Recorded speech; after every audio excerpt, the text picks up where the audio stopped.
Hey, welcome to another episode of Your Food My Way. Just throw this in off the bat. The sound messed up on the original recording, plus I had a house full of people, so a lot of background noise, hence the voiceover. But today I'm cooking an Albanian dish called Tavë Kosi. Now, the original recipe from the channel Dishes Around the World called for lamb, but considering I live in such a rural area with farms everywhere, most lambs around here are kept as pets, not food. So I went with stew meat, which I thought was a better price choice over roast to be cut up, simply for the fact that I didn't know how the food was going to be, and no point going expensive till I at least tried it. Plus, it was already cut up in the proper size. Now, another thing I did, in the video, they used actual or fresh garlic they minced up. The little jars of it, I love the stuff. It's convenient. It's just as good. So I went that route. Got a little lazy, but now, what we're basically going to do is a little oil and butter, heat up. We want to, I don't want to say fry up our meat, but we just want to brown it really. Get it ready. And then we move over to a pot after the standard salt and pepper to taste. Put a little water in it because I didn't want it to get dried out. I'm going for the slow and low approach and let it go for about an hour. And one thing I will say is the channel Dishes Around the World that I got this from, most of their measurements were metric. So I was doing a lot of guessing. For example, right here I added butter and it had so many grams of butter, I guessed, just from the pictures. Now I'm actually making two different things that I will combine. The butter I'm melting down. While that's doing, I'm getting 3 eggs ready. Now, I think it was 75 grams of flour. I did a heaping quarter of a cup. And it was supposed to be more of a liquidy dough, and mine came out too dry. Apparently I misjudged the amount of grams that the butter, so I figured I'd put another stick because you can never have too much butter. But I didn't want my flour mixture to burn while the butter's melting, so I cheated again and used the microwave.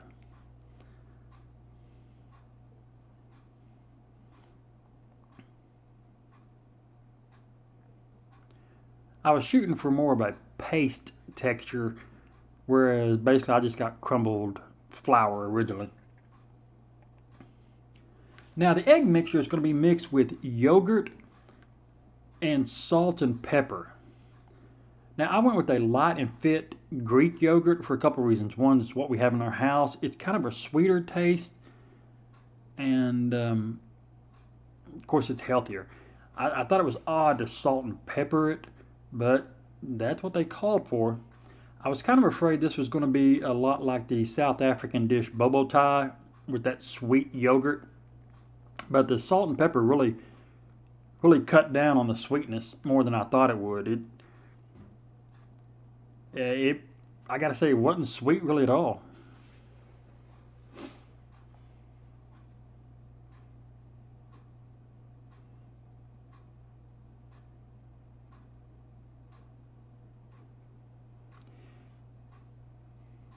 Now you can see the actual texture I was going for, more of a thick batter look. And this actually looked like I had poured mustard into a bowl of mayonnaise.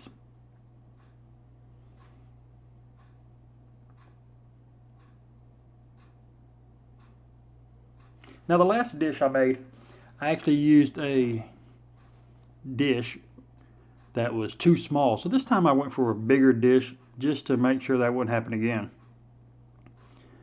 And then once I poured it in, I realized I'd done just the opposite. So I went and got a smaller dish. And also realized that all of that fluid, or that water, was more than I actually needed.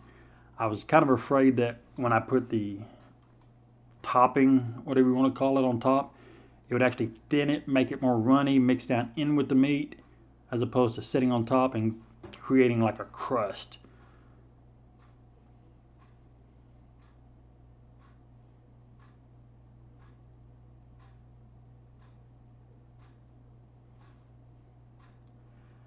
I poured out most of the water till I had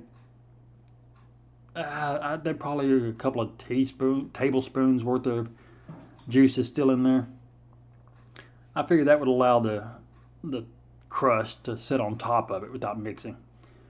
Now this was odd. I've never actually just poured raw rice into a meal before, and the ingredients on dishes around the world were vague.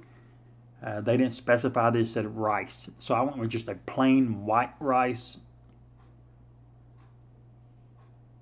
And I thought it'd be crunchy, really, but it actually cooked up. And until I saw it in there, I forgot that I'd put rice in there. Now the directions called for 355 degrees for 40 minutes, I believe.